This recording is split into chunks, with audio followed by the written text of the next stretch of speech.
Greetings, dear ones. I am Kryon of Magnetic Service. I would like to give you a story today, not exactly a parable. It's a cute story.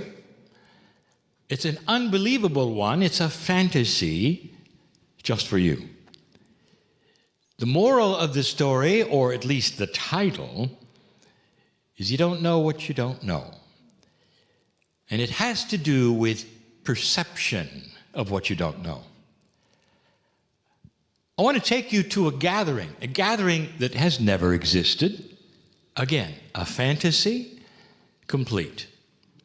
Almost perhaps a children's story. I want to take you to insect heaven. A place that does not exist and never will. However, in this fantasy, you have a place where insects go, and they are there all together, and they're enjoying themselves. You might even say they're sitting there in their little rocking chairs, and they're talking about their lives. Now, this particular group of insects, in this particular layer of insect heaven, all came from the same park. So they have a lot in common, or at least that's what they thought. And this particular park that they lived in was a park in New York City. It was in the middle. Some know of what I speak. And they all came from that identical park. And they're sitting there reminiscing about their lives. And they say, well, tell us about your life. And the one says, well, you know, our lifespan, we're not really sure how long or how short compared to others, but we all lived about the same age, about the same number of days. But I'll always remember that park, that Central Park.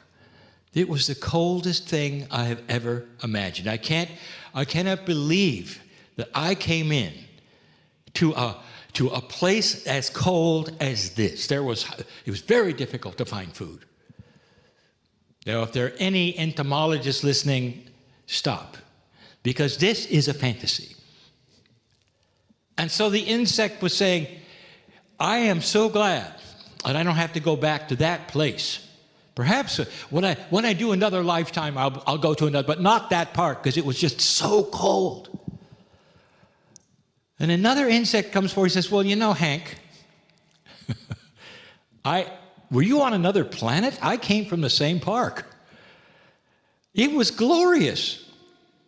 I want to tell you, there were leaves on all the trees. I was listening to your story. You said there were no leaves on any of the trees. And Hank said, that's right. It was cold, it was bitter, there was no leaves, there was nothing to eat. He said, I found everything perfect. It was the best place. I was so happy with my life in that park. Wow, all that greenery, and the grass was wonderful, the sun was out, there was no wind, there was no cold. What's going on here? How could you have come from that? Is that your perception? Surely that we're not that different. We're the same insect species. We buzz the same. Another insect comes forward and says, I don't know what you're talking about. You must have been on another planet. My whole lifetime, it was so hot. It was really, really hot. I mean, I'm so glad that I didn't have to stay there. I think this is much better than being down there in that park. Wow. It was just blazing, and the humidity was so great. It was so tough to even exist. It was so warm there. Still another insect comes forward and says, I don't know what you all are talking about. I am also from Central Park. And I will tell you that all my life, all I saw was rain. It just rained and rained and rained. You couldn't even get from one place to another. Not even, not talking about finding food. You couldn't fly. You couldn't do anything. And then they said, I wonder what is going on here. We all came from the same place. We need some wisdom. Who could we talk to up here in this insect heaven who we know would have an explanation. Could we really have had a perception that was that different? And one said, we need to go find Queen T. And the other said, Queen T, wow, will she even speak to us? Is Queen T even here? We heard that Queen T could live forever. And they said, no, there is a lifespan to Queen T, but Queen T lived a very, very long time. She's seen a great deal of things. She's our shaman, you know, Queen T. And so they all, the ones with different stories, they went to visit Queen T. Indeed, she was there, big queen in all her glory. How long did you live, Queen T? And the queen said, up to 200 times your lifespan, dear ones, she said. And they said, how is it that we could have such different perspectives on where we were put for our life as insects on the earth? And she laughed and she said, what you don't know is that each one of you was born, existed, and died in one cycle of many.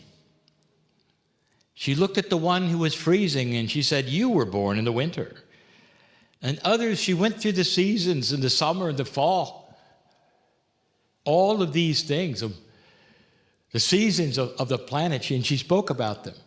And she said, if you talk to some others, they were born on the cusp of the change, and they'll have a total different experience. Those who were in the spring, a total different experience. But because you only lived a little while, your perception of what was happening around you, of the survivability of your own species, all of these things was all tempered by the season that you were in. And they said, that's remarkable. It was the same place with so many changes, with so many seasons. And she said, yes. Now let's turn to the wisdom of Queen T for a moment, because she has something to tell you in this fun little fantasy, in this little parable about the insects in heaven. Queen T wants to turn to you and say, dear human being, you are in a cycle. You are in the beginning of a cycle. Even Kryon has called it the winter of spirituality. You have never experienced anything but the energy you were born in. Humanity in general has all been in one cycle all of their lives. And now you start another. And the cycle that is coming is so different than the cycle you have been in that many of you won't recognize what's coming and even be afraid because you see it so different. The cycle even involves the weather, a cycle which has happened before on the planet that you never saw. So you fear it, not understanding that if you went back to the ice cores, if you took a look at what has happened before you, you'd see where it's going and why and what it's doing. But you really haven't had the wisdom even to do that. All you've done is to blame yourselves and say, I'm afraid. A cycle of consciousness is coming that you didn't expect. The cycle of consciousness will be far different than the one that you were born in. So many of you won't know even how to work it, how to use it. A cycle of awakening is coming that you've never seen before as humanity. And the cycle of awakening will give you knowledge and abilities that you've never even thought you could have. Even though those before you, who you called shamanic, showed you what you could do as a human being, you didn't believe it. You just figured that they were special and that you would never be able to do what they were doing. This is a cycle. You might say you're coming into the spring, the beauty of a time that was difficult for you, that winter of spirituality, coming into a place that is going to be so much more benevolent and comfortable when it comes to spiritual things. For those who are afraid, they will stay afraid, because they will not let them think out of that box of dimensionality that they have been in for so long. So if I say you don't know what you don't know, this is, again, the reason for this particular message. So Queen T could talk to you in all of her glory and all of her shamanicness in this fantasy, in this story. The advice she would give you is don't be afraid of what you don't know. Because for you, human being, what is next can start to show how magnificent you really are. Coming from Queen T. So that's the end of the little parable, but it's the beginning of great wisdom. We're going to do a healing meditation very soon. It's coming. Very soon. And when we do, I want you to remember this. You don't know what you don't know. Truly, there are things coming for you if you'll accept them. And so it is.